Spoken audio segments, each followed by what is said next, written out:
Hey everybody, welcome to Great Lakes Junction. I'm Tammy and welcome to Crocktober 2023. Just a quick note before we start, I want to thank Jenny from sscratchmadekitchen and Kettle Kitchen for putting this collaboration on. This is our second year doing it and we have so much fun. And we get to meet so many new channels and see so many new recipes. So with all that said, let's get to it. We're going to be making Philly chicken and cheese sandwiches for the collaboration today. It is so easy and absolutely delicious. And we're going to show you a couple ways to finish it off at the end and serve it up other than just on a bun. So what we have here is about 2 pounds of chicken. I have a couple of cloves of garlic crushed, 2 to 3 peppers, up to you how many you put in and what color you put in, 2 to 3 larger onions. I have a sprig of thyme here. You absolutely don't need it if you don't like it or don't want to put it in. For spices, we have 1 teaspoon of garlic powder, 1 teaspoon of onion powder, a half a teaspoon of pepper, a quarter of a teaspoon of sage, and a half a teaspoon of poultry seasoning. I'm not putting salt in mine. We are also going to be putting in 1 cup of chicken broth, and my chicken broth has salt in it. So I've eliminated adding extra salt. So what I'm going to do first is I'm just going to put our chicken breasts in the bottom and get them going. I'm going to turn it up onto low.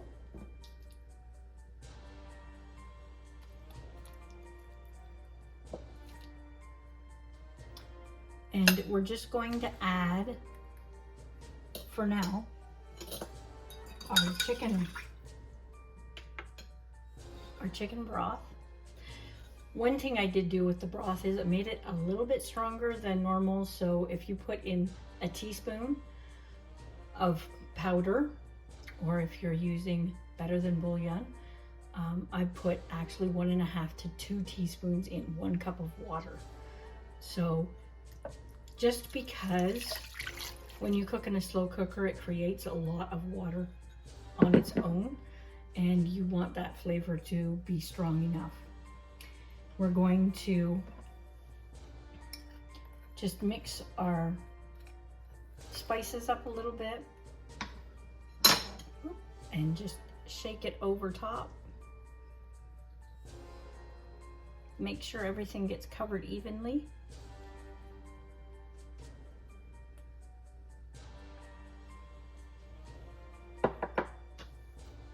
And we're going to put our few cloves of garlic that we had chopped up as well. And if you think this might be too garlicky for you, just eliminate the garlic cloves. And that's all we're going to do for now. We're going to let this sit and cook for a couple hours on low. And then we're going to add our vegetables in after so they don't get too mushy. If you want to add it all in now, that's fine. Just cook it on low for anywhere from 6 to 8 hours. If you're going to cook it on high, do 2.5 to 4 hours on high, depending on how hot your crock pot is or your slow cooker. Mine is very, very hot, so it doesn't take long to cook chicken in it. We'll come back and add the vegetables when it's time. So we've been cooking this on low for about 4 hours now. So about 3/4 of the time. Now what I'm going to do is I'm going to add in our vegetables. And this is just putting them in here at the end, just so they don't get as mushy. They still have a little bit of crisp to them. Now, if you work and you're going to leave this on all day, by all means, put them on at the beginning and just put them in with the chicken. But we're just going to dump them all in here and let them cook for the last 2 hours. If you're cooking it on high for the 4, I'd wait and put them in for the last hour, hour and a half. And if you're cooking it on low, and you're going to put them in for the last 2 hours of your cooking time. And that's it. We're going to put the lid back on, and we are going to let those soften up a little bit, and then we'll come back and finish up. Okay, so we've cooked for about 2 hours with the vegetables in now. I'm just going to shred the chicken up, and we'll get putting the sandwiches together and finishing them up. And I'll show you a couple of ways to serve this. So I'll be right back when I get this shredded. Okay, I've shredded the chicken. Excuse the noise, it's my oven heating up. After I shredded it, I drained all the juice out of the slow cooker and into a pot, and I strained it with a fine sieve, so it got all of the smaller bits out. Put it in a pot. And all I'm gonna do right now is make a slurry with some cornstarch, just a teaspoon. You don't want to get it too thick,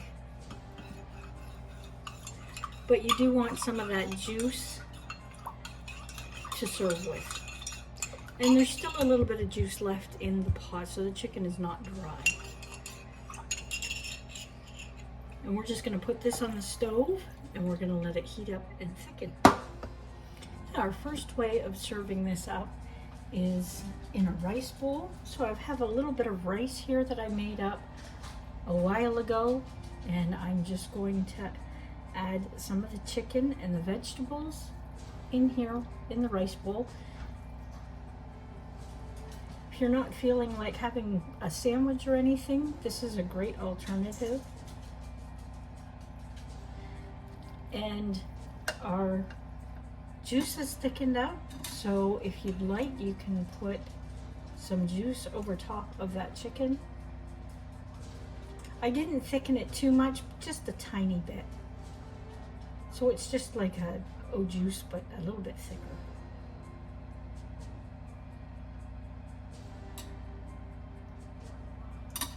So that is one way of serving it up. And this is absolutely delicious. Okay, so we're just gonna do the sandwiches up. We're gonna load them up with the chicken and the vegetable mixture. While I'm doing this, just want to remind everybody there's a draw November 2nd, and it will be shown on Jenny's Scratch Kitchen at 6:30 Eastern time.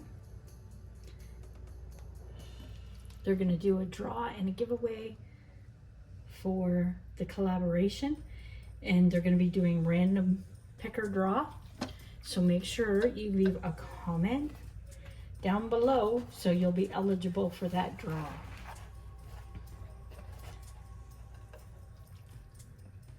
We're going to just load these up. And in case I didn't mention it before, this is really good if you have leftovers and you want to freeze it. Go ahead and freeze them. It is really good to pull out and have a sandwich or two later on if you're in a hurry at night for a quick supper. So I have mozzarella cheese here. You could use Swiss, provolone. You could even use pepper jack if you wanted to get something spicy in there. We're just going to load these up with cheese, and we're going to put them under the broiler for a few minutes, and then we're going to plate them up. So I'll be right back. Okay, our sandwiches are all toasted up and they're all melted, and they are wicked hot. So you could serve it just like that with a few fries. You could do potato wedges. You could do a nice salad with that to serve it up. And one other thing you can do is that juice that we put aside, that we thicken. If you have any dippers in the house, you can serve it with a little bit of dip for your sandwich. Hopefully you like that recipe. If you did, I hope you give it a try. I'm going to leave all the ingredients down in the description below, along with the link for Crocktober and all of the great channels that are participating. Don't forget to leave that comment so you're eligible for the draw at the end of the month or the beginning of November. If you want to see other content from our channel, please do hit that subscribe button and the bell so you'll be notified of the next video that's coming up. Thanks again for stopping by. Take care.